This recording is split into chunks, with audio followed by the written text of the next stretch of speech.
Hello बच्चों, Ambe home science classes में आप सभी का स्वागत है। मैं अनुराधा सिंह।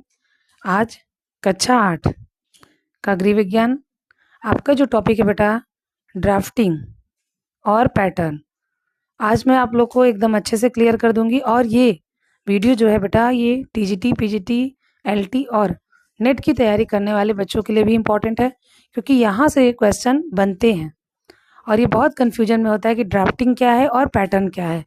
कक्षा 8 के सिलेबस में बहुत ही अच्छे से दिया है और बहुत ही आसान भाषा में दिया है। तो चलिए हम लोग स्टार्ट करते हैं।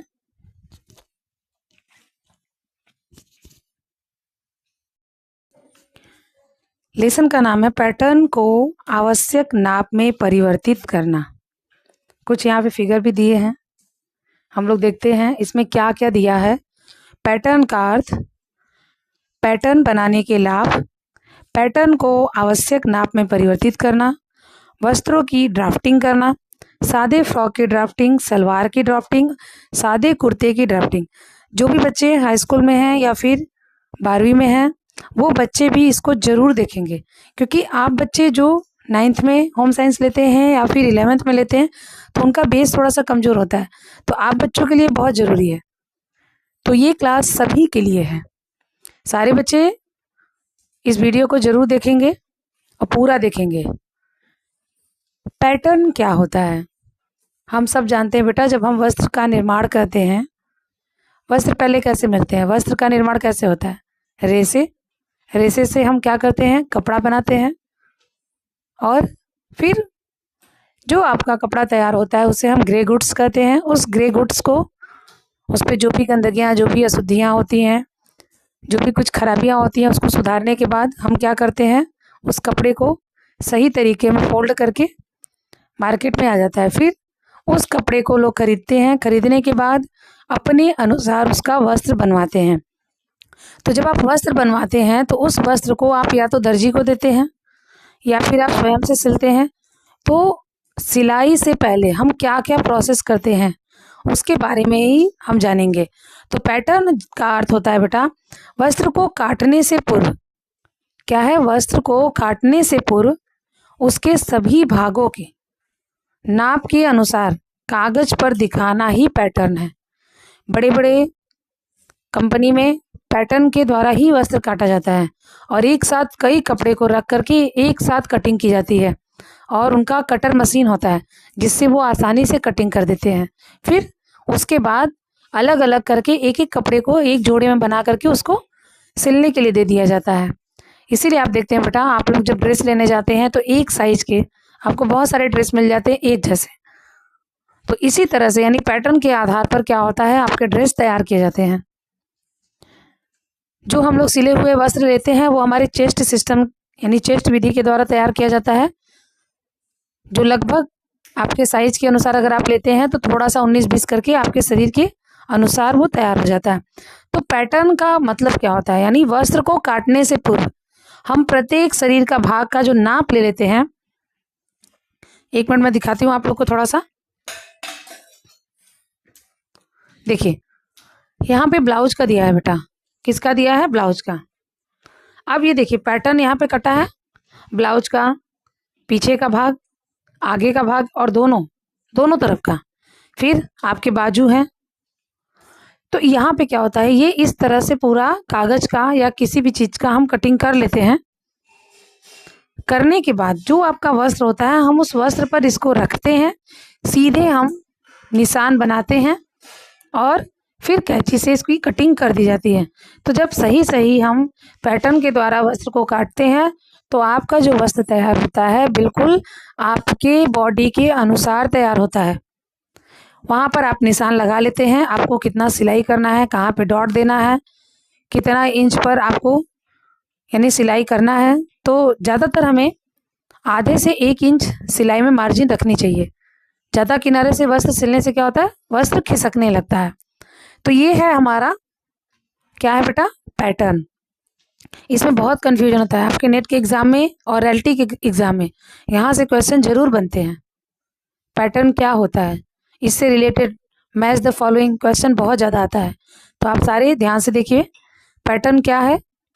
यानी जब हम कोई भी वस्त्र को तैयार करते हैं उसके पहले शरीर के विभिन्न भागों का हम नाप लेते हैं। नाप लेने के बाद जो हम वस्त्र को काटने से पहले जो हम कागज पर कटिंग करके उसका आकार या माप ले लेते हैं, उसके बाद उसके द्वारा हम जब कपड़े पे कटिंग करते हैं, निशान लगा के उसकी कटिंग करते हैं, तो वही जो आप कागज पे तैयार करते हैं वही आपका क्या कहलाता है, पैटर्न। आप बच्चे मुझे जरूर बताएंगे अगर आप लोग को ये टॉपिक समझ में आया, तो जरूर आप कमेंट करिएगा कि हाँ आपको क्लियर हुआ है। मैं अगर आप लोग को नहीं क्लियर होगा तो मैं दोबारा फिर से समझाऊंगी, क्योंकि ये इम्पोर्टेंट है, आपके सिलाई का ये बेस है। जब आपको ये समझ में आ जाएगा तो आगे की सिलाई भी आपको बहुत अच्छे समझ में आ जाएगी। और आपके सिलाई से भी क्वेश्चन बनते हैं, टीजीटी में भी बनता है, पीजीटी में तो थोड़े कम बनते हैं, लेकिन आपके एलटी और नेट में जरूर बनता है। ठीक है, देखिए तो पैटर्न का हमने अर्थ समझ लिया। क्या है पैटर्न? वस्त्रों को काटने से पूर्व उसके सभी भागों को नाप के अनुसार कागज पर दिखाना ही पैटर्न है। आप इसे नोट डाउन कर लीजिएगा, ये इंपॉर्टेंट है। तो किसी भी वस्त्र को तैयार करने से पूर्व उसका कागज पर नमूना तैयार करना, यह नमूना ही हमारा पैटर्न है।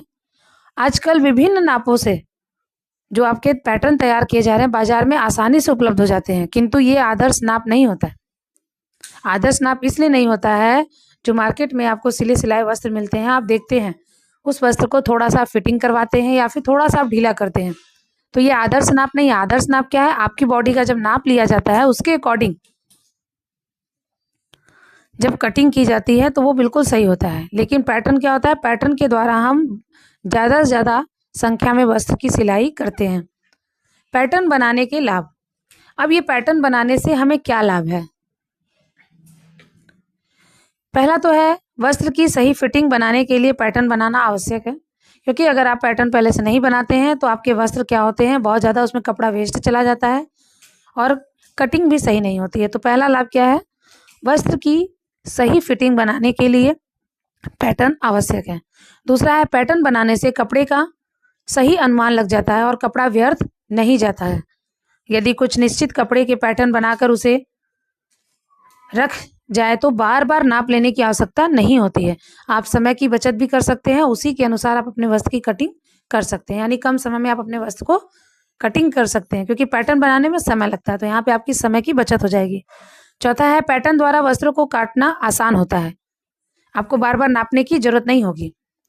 पांचवा, वस्त्र को सीधा रुख में रख करके काटना चाहिए, आड़े रुख में नहीं।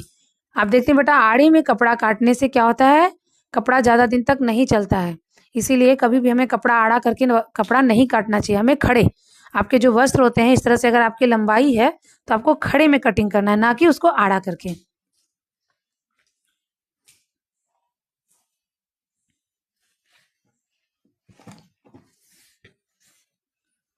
इसके बाद अगला हेडिंग है पैटर्न को आवश्यक नाप में परिवर्तित करना, यानी जो हमारा पैटर्न है उसे हम कैसे नाप में परिवर्तित करते हैं। तो बाजार में आदर्श नाप के आधार पर आपको बहुत सारे पैटर्न बनाए जाते हैं, हमें पैटर्न को आवश्यक नाप में परिवर्तित करना आना चाहिए।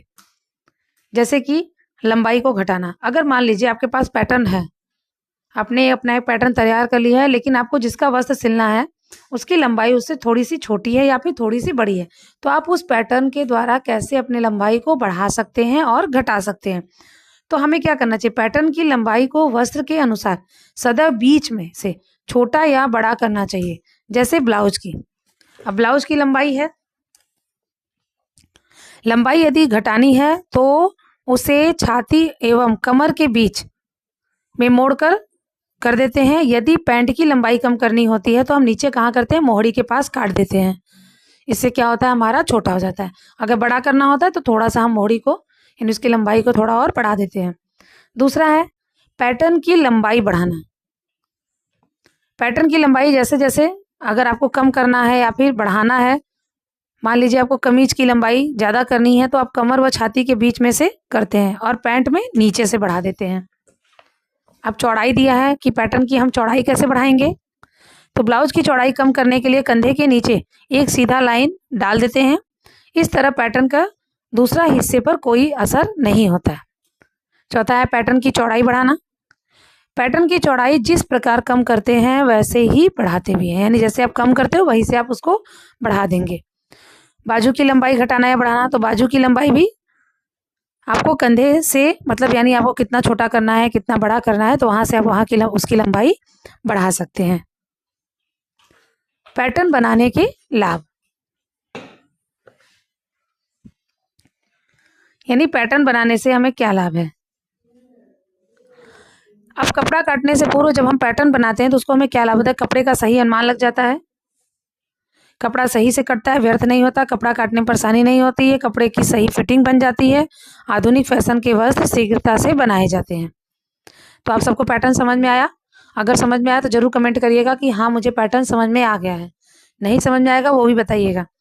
अब हम देखेंगे ड्राफ्टिंग। ये ड्राफ्टिंग क्या है? तो सादे फ्रॉक की ड्राफ्टिंग। अब हमें क्या बनाना है, सादा फ्रॉक।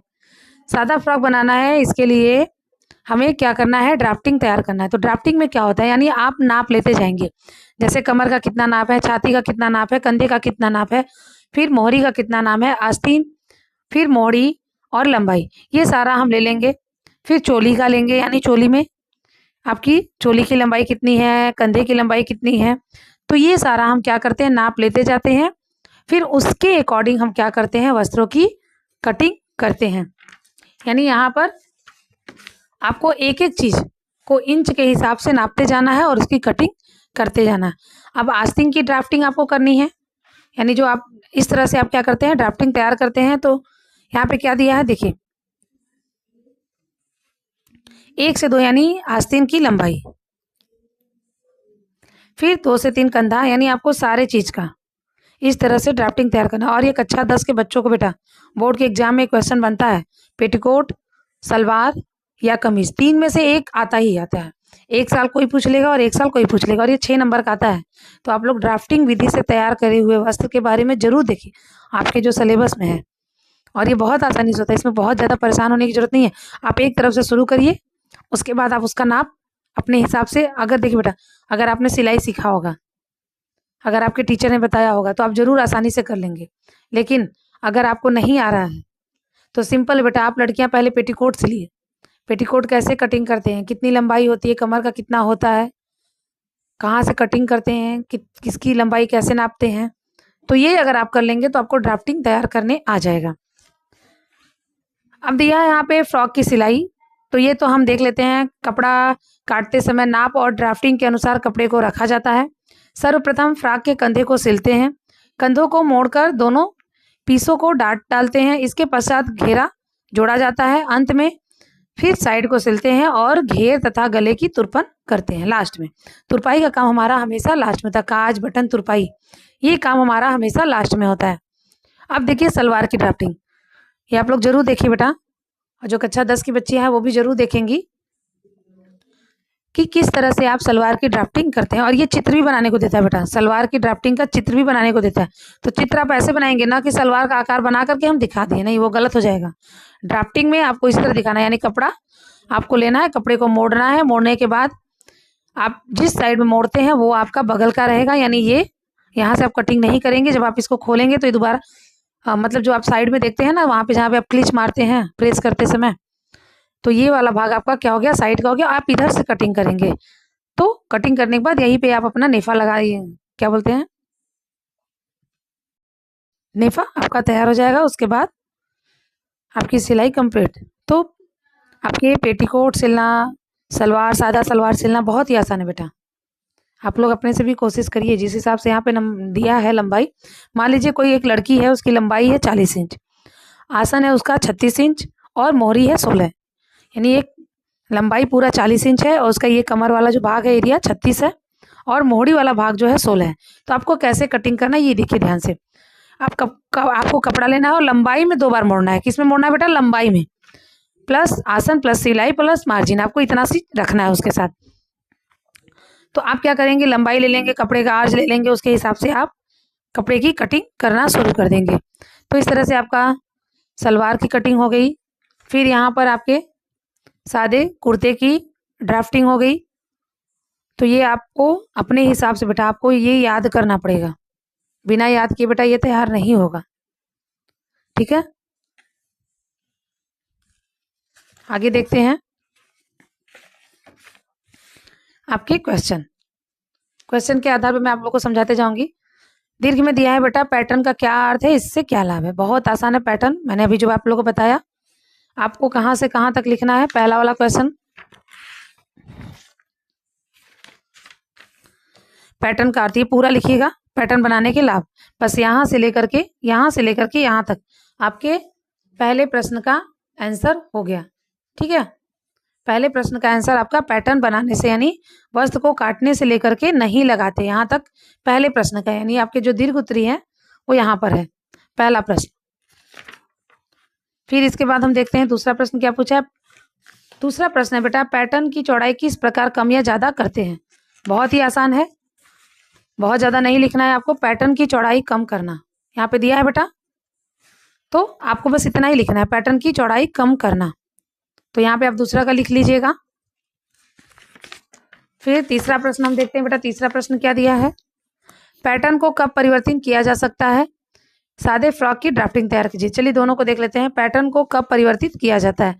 तो कब परिवर्तित करेंगे, जब आपको लंबाई कम करना होगा, चौड़ाई कम करना होगा, या फिर आपको क्या बोलते हैं कि बाजू की लंबाई, कंधे की लंबाई, फिर आपके पूरे बॉडी की लंबाई, तो उसके हिसाब से ही हम क्या करते हैं, उसको चेंज करते हैं। तो उसको आप रहने दीजिए, वो आपको करने की जरूरत नहीं है। यहाँ पे आपको फ्रॉक की पूछी है ना, तो आप फ्रॉक का, यही पे है आपका बेटा फ्रॉक, आपको ये बस याद रखना है बेटा। और याद क्या रखना है, अगर आपके पास फ्रॉक है, या फिर आप अपने ही शरीर का नाप ले लीजिए, आप आपकी इसको मत देखिए बेटा, आप अपनी बॉडी का पूरा नाप ले लीजिए, उसके अकॉर्डिंग यहाँ पे आप लिख लीजिए, क्योंकि आपकी बॉडी है, आपको याद हो जाएगा कि आपका कमर कितना है, छाती कितना है, कंधा कितना है, मोहरी कितनी है, आस्तीन कितना है, लंबाई कितनी है। तो इस तरह से आप अपनी ही बॉडी का नाप लेकर के ऐसे लिख लीजिए। लिखने के बाद आपको बस ये लिखना है कि 1 से 7 तक क्या है, चोली की लंबाई है, 1 से 3 क्या है आपका, 5 से 7 यानी कंधे का आकार हो गया, फिर 5 से 6 यानी 7 से 8 कितना, 7.5 इंच, 1 से 3 5 से 11 5.5 इंच, और 1 से 10 यानी 2 इंच। ठीक है, तो यहाँ पे देखिए आपका ये ड्राफ्ट बनाया है, ड्राफ्टिंग इस तरह से, तो आप इसको भी बना सकते हैं। फिर इसके बाद इधर भी दिया है आपका,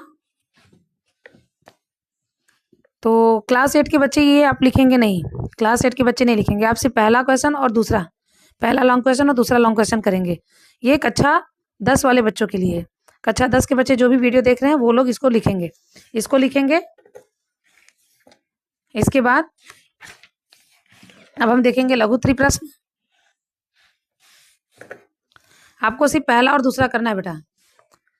लघुत्तरी प्रश्न, कुर्ता बनाने का क्या तरीका है, पैटर्न बनाने के लिए किन चीजों का होना आवश्यक है, सलवार किस प्रकार बनाई जाती है, ब्लाउज की लंबाई, आप ये लघुत्तरी छोड़ दीजिए, इसको नहीं करना है आपको अति पैटर्न क्या है यहाँ पे आपने लिख लिया, दीर्घ में पहला लिख लिया, तो आप पहला छोड़ देंगे। आस्तीन की लंबाई चौड़ाई किस प्रकार परिवर्तित करेंगे, तो आप यहाँ पे लिखिए कमीज की चौड़ाई कैसे कम करेंगे, आस्तीन की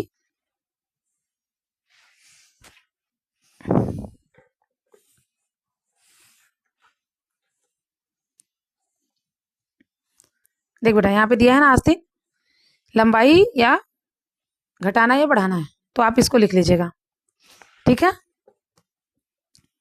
आस्तीन वाला हो गया। इसके बाद एक और कौन सा है क्वेश्चन, पैंट की लंबाई कैसे बढ़ाई जाती है। तो देखिए बेटा पैंट ना, लंबाई कैसे बढ़ाना है, यहाँ पे है पैटर्न की लंबाई, तो ये वाला हो गया, और ये आपको इतना ही बस लिखना है, दिख रहा है आपको बेटा। ठीक है, तो ये आप लोग नोट डाउन कर लीजिएगा, बाकी और सारा लिखने की जरूरत नहीं है। इसके बाद आप देख लीजिए इसको, पैटर्न बनाने से वस्त्र बड़ा बन जाता है, क्या सही है या गलत। पैटर्न बनाने से वस्त्र हमारा बड़ा नहीं बनता, ये गलत है। पैटर्न बनाकर सिलने से वस्त्र आकर्षक बनता है, बिल्कुल सही बात है। पैटर्न से केवल बच्चों के कपड़े ही बनाए जाते हैं, बिल्कुल गलत बात है। पैटर्न से हम सबके वस्त्र बना सकते हैं। कपड़े के कटे हुए भागों को पैटर्न कहते हैं। तो जो आप कपड़े की कटिंग कर लेते हैं, कटिंग करने के बाद क्या करते हैं, आप कागज पे कटिंग करते हैं, कटिंग करके कागज से कपड़े को काट लेते हैं, तो आपका पैटर्न ही हो गया। अब यहाँ पे भरने वाला, पैटर्न के अनुसार कपड़ा क्या बनता है बेटा, फिटिंग का बनता है। अगर आप पैटर्न के अनुसार कपड़ा करते हैं तो आपका कपड़ा कैसा बनता है, फिटिंग का बनता है। आकर्षक भी बनता है लेकिन फिटिंग का बनता है। पहली प्रायोरिटी फिटिंग। पैटर्न बनाने से कपड़ा शीघ्रता से सिलता है। ठीक है, अगर आप पैटर्न बना लिए हैं, सॉरी क्या होगा, कटता है। अगर आप पैटर्न बना लिए हैं तो कपड़ा आप आसानी से काट लेंगे, आपको समय देने की जरूरत नहीं है, बार बार नापने की जरूरत नहीं है। पैटर्न सदैव बीच या साइड में से मोड़कर कम किया जाता है। पैटर्न क्या होता है बेटा, बीच से नहीं, साइड से, किनारे से। किनारे से आप क्या करेंगे, उसको मोड़ करके छोटा या बड़ा कर सकते हैं। ठीक है बेटा, तो आज के लिए बस इतना ही। नेक्स्ट वीडियो में मैं आप लोगों के आगे वाले लेसन करवा दूंगी।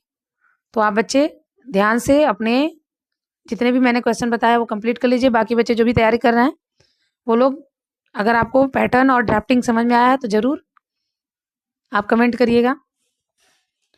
आगे मैं आपको बताऊंगी सिलाई मशीन के बारे में, जहाँ से आपके क्वेश्चन बनते हैं।